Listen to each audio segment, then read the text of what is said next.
footfalls in the frost.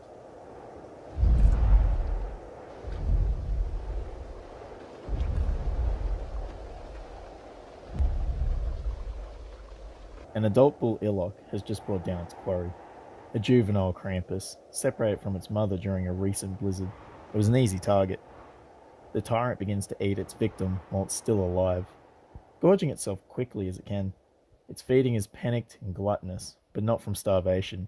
He simply knows he only has a brief window in which to feed. The commotion he caused during his pursuit echoed in the still of the forest, and the scent of fresh blood still lingers in the still air. His time is ticking. Almost as quickly as he begun feeding, the cause of such stress reveals itself.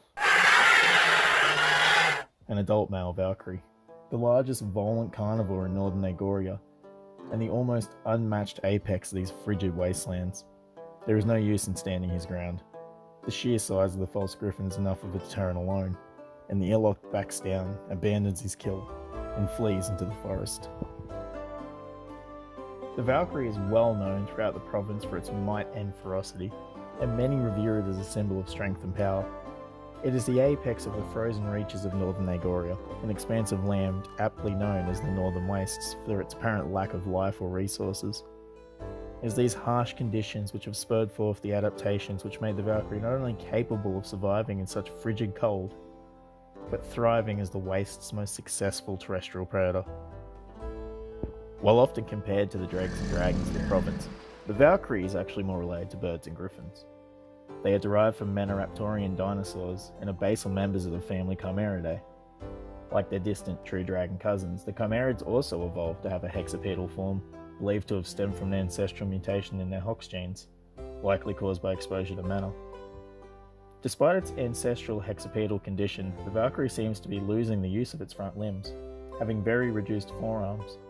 This is most likely to reduce weight and decrease drag as the species evolve towards larger and larger body sizes, to still allow for powerful flight. The Valkyrie's smaller cousin, the Harpy, has maintained more basal chimera body plan, and shows what an ancestral Valkyrie may have once looked like. It still retains 4 functional wings, which aid it in maneuvering through dense tree cover. The Valkyrie primarily hunts large-bodied herbivores, which can include anything from large-bodied cervids to creatures such as the Krampus. However, with the advent of human expansion into their territory, Valkyries are known to favour domestic livestock when available, and are known to have a fondness for cattle. Throughout their lifetime, Valkyries will occupy many different niches as they age. After leaving the nest at only 2 months, fledgling Valkyries are still small and flightless. Despite this, they are quite successful nocturnal predators, able to catch small game such as rodents in the dead of night. Adolescent Valkyries, however, can take on much larger prey. Their forearms are the most proportionately sized at this stage of life, and are able to assist directly in hunting. Despite the immense size of an adult Valkyrie, it is in their first 1 to 6 years of age where they are the most immediate danger to humans. Young Valkyries hunt in a manner similar to dromaeosaurs or hawk drakes, stalking their quarry before rushing them down in a quick burst of speed. They drive their talons deep, and flap their wings to help stabilize them. They use their forearms and beak to then rend the flesh of their victim and eat them alive.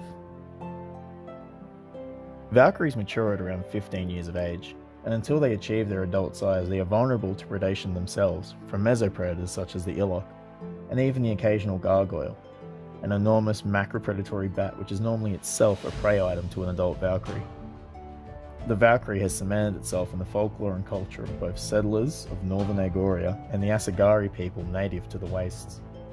Seen as an omen from the gods sent to select their chosen warriors and carry them away to the afterlife, these bird-like behemoths are revered as sacred by the Asagari, and command respect from the Aegorians who now move deeper into their native ranges.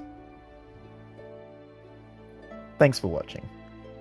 I'm sorry it's taken so long and this has been sitting on the back burner for like a month now, but I've had a flu for the last 3 weeks and was not able to read this script at all. And I know the video's not overly long, but I do plan on coming back to these and lengthening them as I myself flush out more lore of my own world building project. Funny that. Yeah, I'm actually really terrible at outros. Catch you in the next one.